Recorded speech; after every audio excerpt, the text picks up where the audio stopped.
On June 8th at Bonhams in New York, we'll be having our auction of Fine Books and Manuscripts. The first lot in that sale is a tremendously exciting one.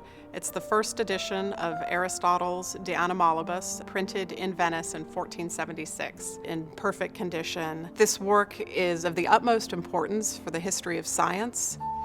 There are only 2 known copies printed on vellum. This one has contemporary illumination with faceted initials and decorations, which we have linked to the work of Gaspar de Padova, who was an illuminator working in Rome in the 1460s to the 1490s. It's a book which really epitomizes the Renaissance. It's a classical text with classical illumination and the product of this confluence of cultures. It's an important translation by Theodore Gaza, who is a refugee from the Turkish invasion who came to Italy in the middle of the 15th century. The printers were 2 Germans who were part of the German influx into Italy, bringing the new technology of movable type. And the patronage and the illumination are Italian. One of the particularly appealing things about this book is its provenance. It begins and ends with a mystery.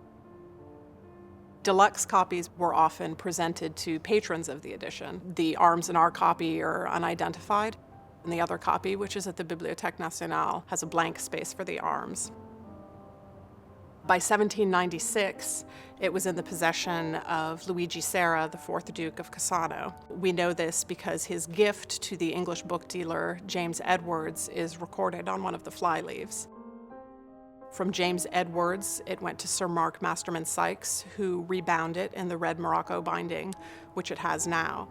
It was sold at auction 3 times in the 19th century, passing through the hands of 3 distinguished booksellers and 3 very distinguished collections. The last bookplate is that of Brayton Ives, who was an American collector.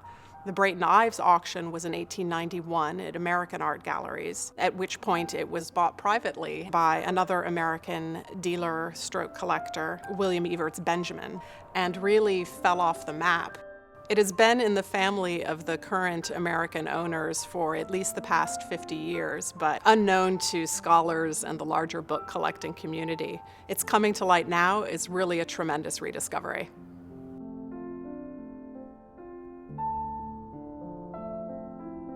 When this volume was in the collection of Sir Mark Masterman Sykes, it was seen by his friend, the great English bibliophile Thomas Frognall Dibdin, who wrote about this copy in the Bibliographical Decameron of 1817.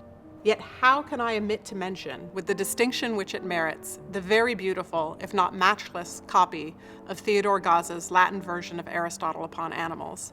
If my memory be not treacherous, this is the most exquisite specimen of an early Venetian vellum book that I have ever seen.